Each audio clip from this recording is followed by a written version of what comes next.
What we got here is a 1966 Chevy Malibu. Now this is a number matching car. It is a 327 high output 4-barrel engine. You can see that right there. This is what you call a field find, people. A field find. Now when I say a field find, that means it wasn't in a barn. It was out in a field. It was outside. It was at somebody's house, parked outside.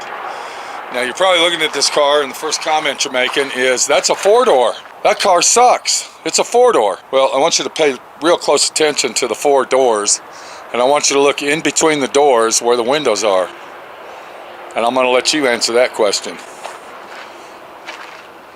This is a Malibu edition.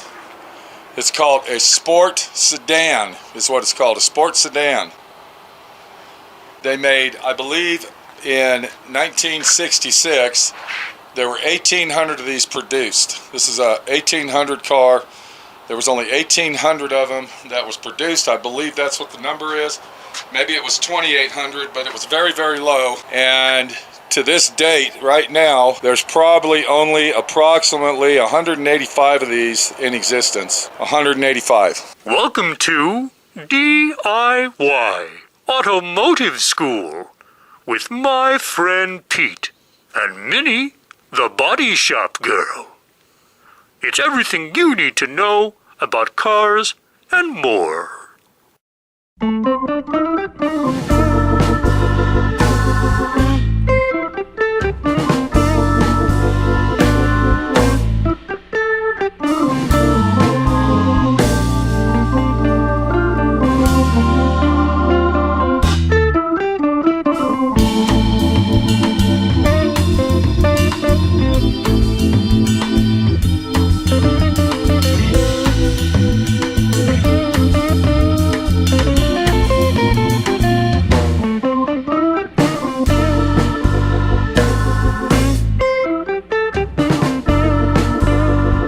So we're going to go ahead and take a look at this car now. I took the tires off because I got to get some rollers for it.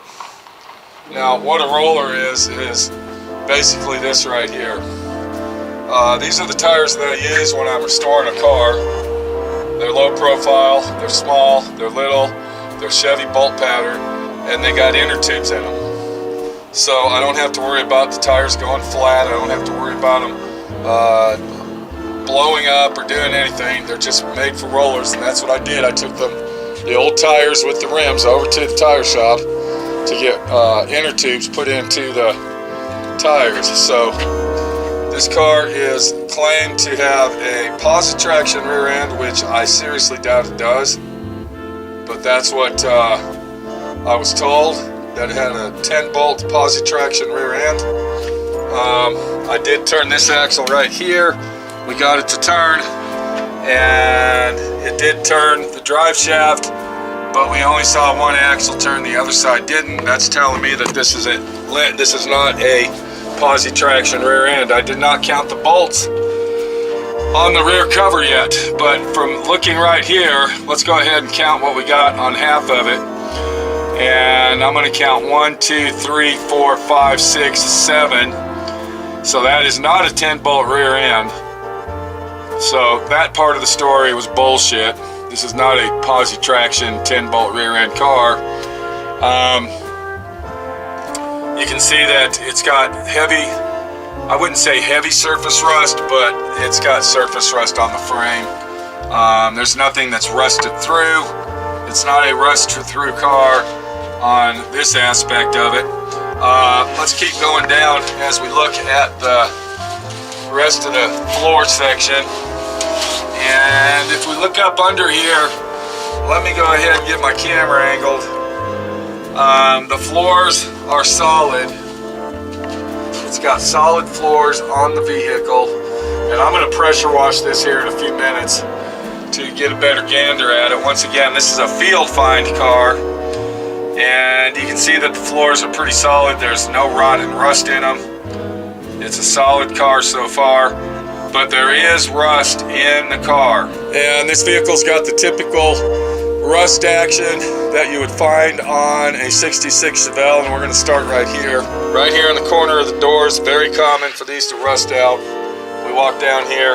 Very common for the fender corners, the front fender corners, to rust and rot out. And then the most common issue of rust on these old Chevelles, 66, 67, is right here on the rear quarter panel section, rusted out. So that's basically the major rust that we found. Now, one more thing that I did notice when I got the car to the shop, we're going to crawl up here and look at it, is right here, the Dutch panel is rusted all the way across. Now, this is a 4-door. They don't make 4-door Dutch panels.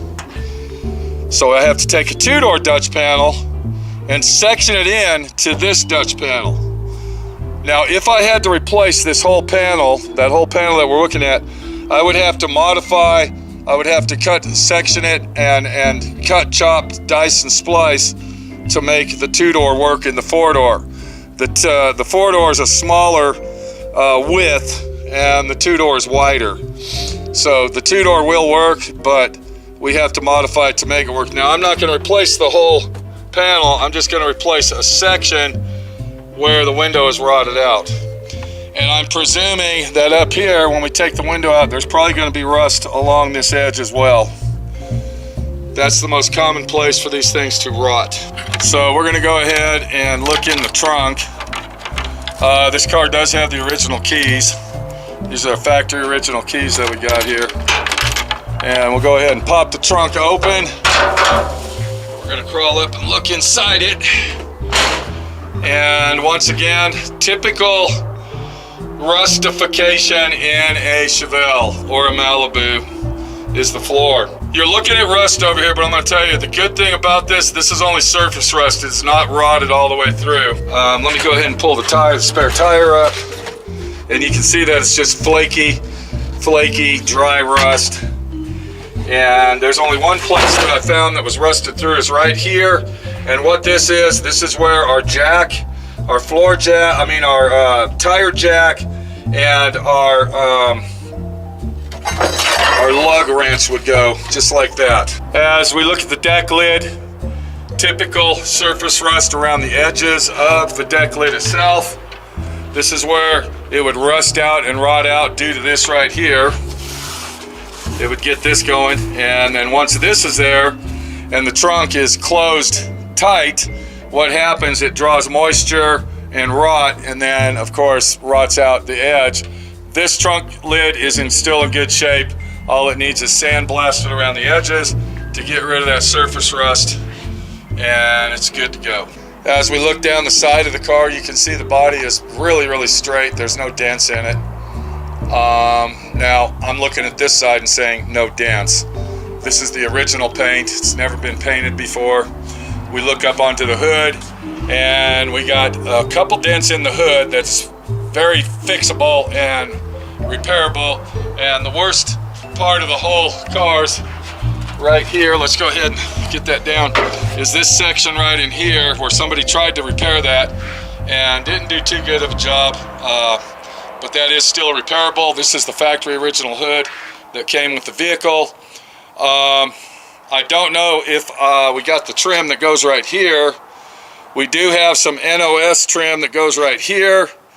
We got an NOS piece of trim that goes here, and we also have a used one that goes over here. So, and we also have an NOS that was in the trunk. There's an NOS spear that goes on the hood of the vehicle. This vehicle did not have that spear. I don't know if we're going to put that back on, but this trim right here, I don't think we have it. I have not seen it yet, and I don't know where it's at. You can see that the bumper has been wrecked right here, and that it is pushed away from the car. And I'm thinking what happened here is they pulled it out or something, and they grabbed onto the bumper and pulled it and bent the brackets. But you can kind of see that this would be almost normal over here. If you look at that, you can see that. Of course, it got hit right here, which probably knocked this out. And then you can see how far it is away. And so there's something going on with that. We got the original factory rocker panel trim on both sides. The driver's side is in the car right here. And as we look into the car, I want everybody to look at this. The car is actually in pretty good shape. The back seat, normal wear and tear. You can see where the sun has deteriorated the top of the seat and part of the headliner has fallen down. But it is a 100% complete car. The seats in this car are in pretty good shape besides the back. I'm saying the front now. The front seat is all factory original. The dash looks all complete 100%. The door panels, look at the door panels on this. For being a 1966 car, 70-year-old, what is that, 60 years old? For being a almost a 60-year-old car, the door panels are in really good shape. The doors themselves, real solid. They close really nice. The doors close perfect. Here's our back door. You can see that. The carpet in this car being original, pretty good shape. Yes, it does need replaced. We don't know what we're going to do right now. The main thing that we're going to do, though, is we are going to get this all detailed out and fix the rust. The main thing we're going to do is fix the rust. We're going to do the body work to the car, and we are going to go from there. Let's go over on the driver's side of the vehicle. You can see that this fender has had body work done to it or possibly been replaced. Let me go ahead and open the hood and we'll take a gander. And as I'm looking at this fender, I believe this probably has been replaced. This is probably a used fender that the previous owner found in a junkyard and put it on the vehicle. So it is a factory, OEM factory fender, but it has been replaced. And you can also see where they tried to do some body work right here. They roughed it in, I guess. And then the same thing on this side, typical rust in the lower fender. We got rust in the lower section of the doors. And as we keep going down, we got to replace the rear panel of the quarter panel itself. The rust repair is not bad. The rust repair is pretty plain Jane and straightforward. And the Malibu is actually a downgrade model. The Malibu was not a high-end model. That was more of a lower-end model Chevelle. Just to let everybody know, the Malibus came with bucket bench seats. They didn't come with bucket seats. You didn't get a center console. They were normally they were 3 on the tree or possibly the shifter on the column like you're looking at here. So the Malibu was a downgrade model and the Chevelle was actually the high-end model, just to let you all know that.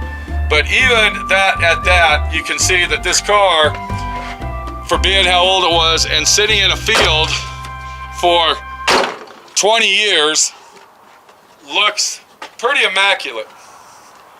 This is a pretty immaculate looking car for being a car that's been sitting in a field find for 20 years. One good thing about this car is a Colorado car. And since I live in Utah and we are in the desert, this car is you can see the windows roll up great. Look at this. Okay, we're getting a little stuck right here. My friend Pete, what's going on? Okay, there we go. Okay, let's get it up here as high as we can. We want to roll that up because we're going to wash the car. There it goes. Okay, so we're going to leave that window rolled up. We're not going to roll it back down. But the thing about this car, I'm going to go ahead and tell everybody, is this is a sport sedan. Get on the internet, do your research, try to find one for sale. You're not going to find one. You won't even come close to finding a car like this. The previous owner, the guy that I got the car from, swears up and down that this car will start and run. All I got to do is clean the gas tank out, clean the fuel lines out, and he swears up and down it will run and it will drive. This is a 2-speed power glide. Now there's no water or antifreeze in the radiator at all, so that's going to be a curiosity to see if it's leaking out and it's all leaked out, or they drained it out. We don't know. One other thing, and I don't know if I can get down here to show you, we know that the brakes are shot. If we look at one of these brakes, let me find it. I don't remember what side. Yeah, here it is right there. If you look up in there, you can see a pair of vice grips that are clamping onto the rubber brake hose, and I don't know why. I don't know why that's like that, but it really doesn't matter, because to really do this car properly, it's going to need a master rebuild overhaul, not rebuild, overhaul brake job. And when I say complete overhaul, I'm talking everything. It's got the single piston master cylinder in it. A lot of people don't like those. If you have four-wheel drum brakes, it really doesn't matter. That's all you need. This type of car, I'm going to let you know right now, the most value that you're going to get out of a vehicle like this is if it's all factory OEM, just like it came from the factory. This is not a car that you want to put LS engines in and 6-speed transmissions and big block 454s and all this other bullshit. You take a car like this when it's number matching and you restore this car to the factory specs that it came from out of the factory. Now we got all the factory wheels, and we also got the factory hubcaps that came with it. And the only thing that I would change on this vehicle, if I was going to keep it and get it running and driving, is I would put a 700 R4 automatic transmission in it. I would not leave the 2-speed in it. I would take that out, but I would keep it, and if I sold it, it would go with the vehicle. But that's the only thing I would do. Now another thing is the paint color. This is the original color. That would be an option to say I should paint it the same color, or I can paint it whatever color I like. But when you modify a vehicle such as this and you make the changes to it to your liking, you're actually depreciating the car, and I'm going to tell you why. Just because you like the car and you think it looks good like that doesn't mean everybody else in the world is going to like it. A matter of fact, the only person that will probably like it is you, because people that are looking for a car like this are looking for OEM factory original specs. They are not looking for candy apple red or pearl white or possibly SS Chevelle with stripes on the hood. They're not looking for a car that has dropped suspension on it with high-tech upper and lower control arms and 9-inch forward rear ends and all that. This type of car is a collector car that you would restore back to factory original specs due to the fact of the rarity that this vehicle is.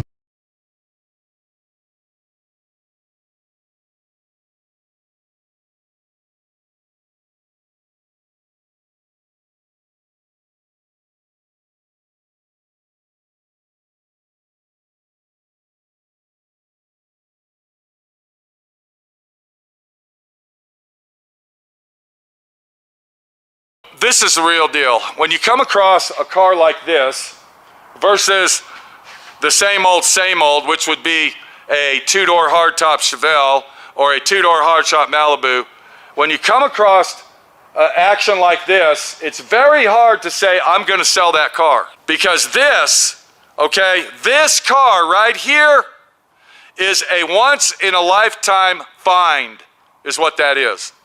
I will never find another one like this ever again. If you found this car, it would be a one-time find. Now you can find these a dime a dozen. These things are everywhere.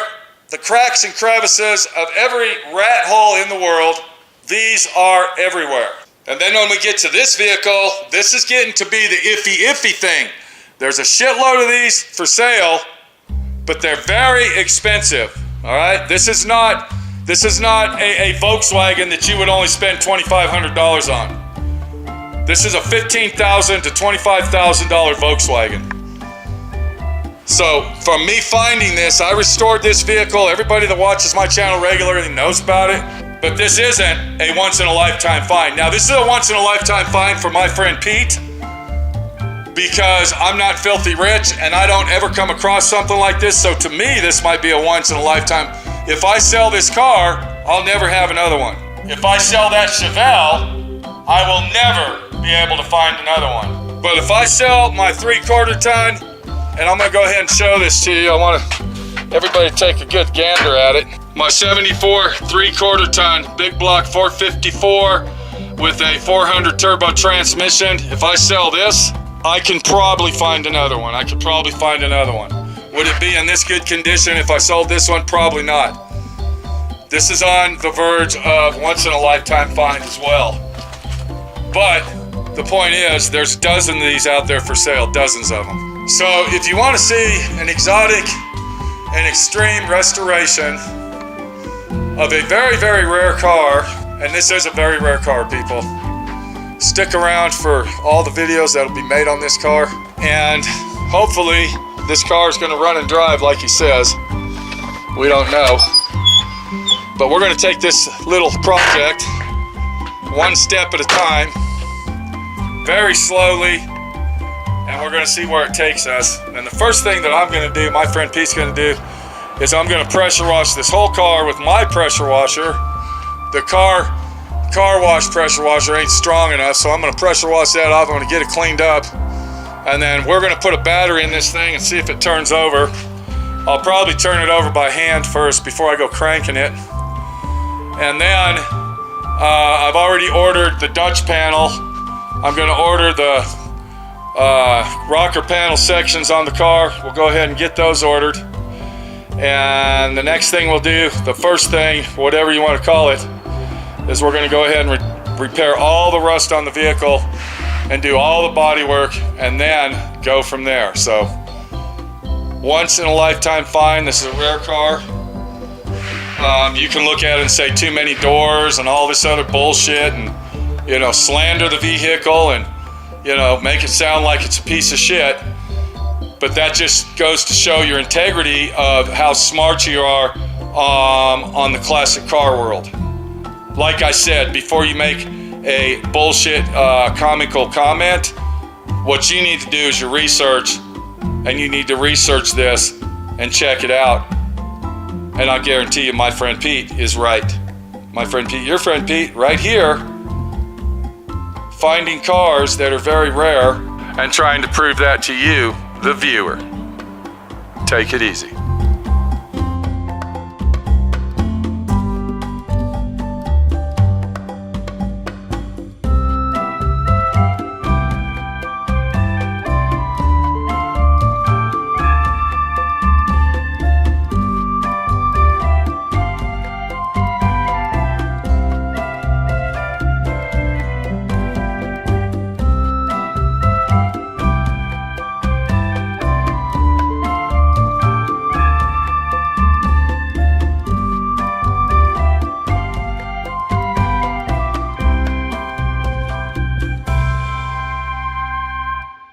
Thanks for watching D.I.Y. Automotive School. Classes don't stop till you know everything.